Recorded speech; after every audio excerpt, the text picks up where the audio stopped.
خوش آمدید ناظرین، ایک بار پھر آپ کا خیر مقدم ہے پروگرام روشنی میں میں ہوں آپ کا میزبان سید سلمان گل۔ مفتی محمد ارشاد حسین سعیدی، مفتی سید زیغم علی گردیزی رفیق سفر ہے، اور آج بات ہو رہی ہے اخلاقی اقدار کے زیر سایہ حق تلفی پر۔ حق تلفی کے موضوع کا ہم نے آغاز کیا، مال کے غصب کر لینے کو یا کسی سے قرض لے کر واپس نہ دینا۔ اگر خدا کے واسطے آپ میں سے بھی کوئی کسی کا مقروض ہے اور وہ آپ سے مطالبہ نہیں کر پا رہا شرمندہ ہو کر، تو آپ شرمندہ ہو جائیں، کیونکہ شرمندہ ہونا آپ کا بنتا ہے، اس کا نہیں بنتا۔ آپ اسے اس کا قرض واپس لوٹائیں، ورنہ یہ بہت بڑا گناہ اور بہت بڑا بھاری وزن آپ اپنے اوپر لے کے چلتے۔ پھر آپ کہتے ہیں کہ ہمارے کام نہیں بنتے، ہمارے معاملات حل نہیں ہوتے، ہمارے مسائل حل نہیں ہوتے، تو یا تو اس سے یہ جملے کہلوا لیں کہ اس نے آپ کو معاف کیا، پھر آپ پر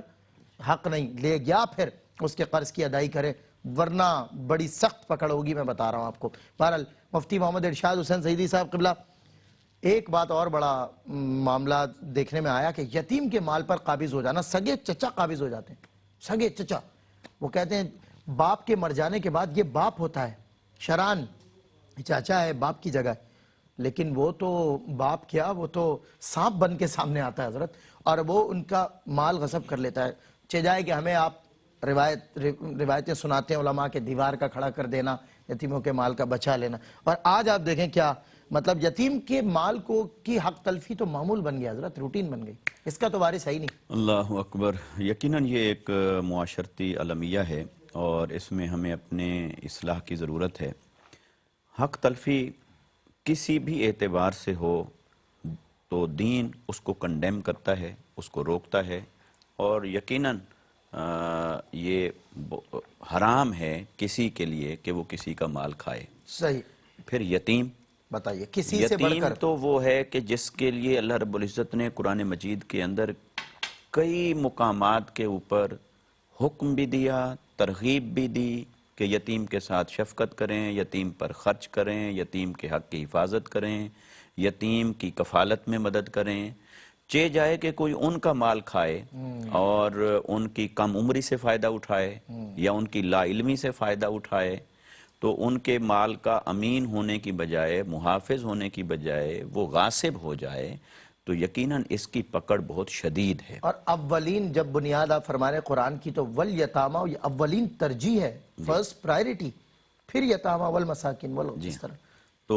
یتامہ کے حقوق کے بارے میں قرآن مجید نے کئی مقامات پر کہا، یعنی یتیم کا مال کھانا تو دور کی بات ہے، قرآن نے تو کہا یتیم کو جھڑکنا بھی نہیں ہے، فَأَمَّا الْيَتِيمَ فَلَا تَقْهَرْ، اس کی تو دل آزاری کرنے سے قرآن نے منع کیا، چہ جائے کہ کوئی اس کا مال ہی کھا لے۔ اور جس کا آپ نے اشارتاً حوالہ دیا وہ حضرت خضر اور حضرت موسیٰ علیہ السلام کا وہ معروف واقعہ ہے، اور سورہ کہف کے اندر موجود ہے کہ جب 3 واقعات ہوئے پے در پے، اور حضرت موسیٰ علیہ السلام نے ان تینوں واقعات کے ظاہر کو خلاف شریعت جانا اور انہوں نے اس پر استفسار کیا اور سوال کیا، تو پھر حضرت خضر علیہ السلام نے ان کی جو باطنی توجیہ تھی وہ بیان فرمائی۔ تو اس میں سے ایک یہ ہے کہ وہ ایک بستی میں گئے اور کہا کہ ہمیں رات ہو گئی ہے، ٹھہرنا چاہتے ہیں، تو ہمیں آپ ٹھہرنے دیں، تو انہوں نے منع کر دیا۔ تو آپ اس گاؤں کے آخری کنارے پر جب نکلتے ہوئے پہنچے تو دیکھا ایک دیوار گری پڑی ہے، تو آپ وہاں رک گئے اور موسیٰ علیہ السلام سے فرمایا کہ یہ مٹی اور گارا بنائیں اور دیوار تعمیر کرنی ہے۔ تو وہ لگ گئے اور دیوار تعمیر کی۔ تو جب دیوار تعمیر کی تو آپ چل پڑے، تو موسیٰ علیہ السلام نے فرمایا کہ اس کی اجرت کے طور پر تو ہم ان سے کچھ لے سکتے ہیں، زاد راہ کے لیے، گزر اوقات کے لیے۔ تو حضرت خضر علیہ السلام نے اس وقت فرمایا فَأَمَّا الْجِدَارُ فَكَانَ لِغُلَامَيْنِ يَتِيمَيْنِ فِي الْمَدِينَةِ، فرمایا یہ جو دیوار ہے اس کے نیچے 2 یتیم بچوں کا وہ خزانہ موجود ہے جو ان کے باپ نے چھوڑا، اور اللہ تبارک و تعالیٰ اسباب فرمائے گا، جب وہ بالغ ہوں گے تو اللہ تبارک و تعالیٰ ان پر اس کو آشکار فرمائے گا، منکشف فرما دے گا، اور وہ ان کو مل جائے گا۔ تو لہٰذا ہم نے اس کی یہ پروٹیکشن کی دیوار بنا دی ہے، اور کہا وَكَانَ أَبُوهُمَا صَالِحًا، میں ایک تو ان کے حق کی تعظیم کر رہا ہوں، حفاظت کر رہا ہوں، دوسرا ان کی نسبت ایسی ہے کہ ان کی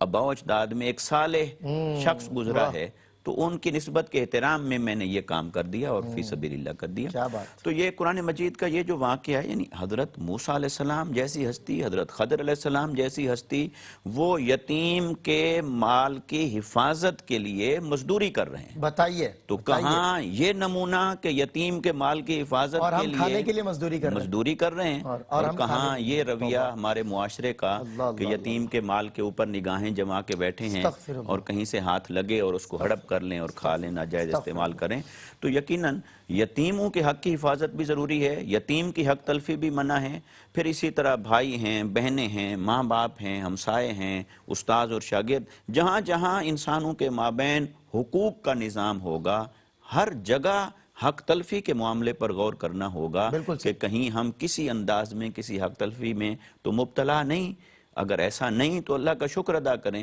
اور اگر کہیں ایسا ہے تو فوری طور پر حقوق العباد کی ادائیگی ضروری ہے، ورنہ مرنے کے بعد اللہ رب العزت کا اعلان ہے، اس نے فرما رکھا ہے میں اپنے حق جب چاہوں گا جس کے لیے چاہوں گا معاف فرما دوں گا، لیکن بندوں کے حق میں تب تک معاف نہیں فرماؤں گا جب تک تمہاری نیکیاں اٹھا کر ان کے دامن میں نہ ڈال دوں اور ان کے گناہ اٹھا کر تمہارے دامن میں نہ ڈال. مفتی صاحب اللہ اکبر. اور ہم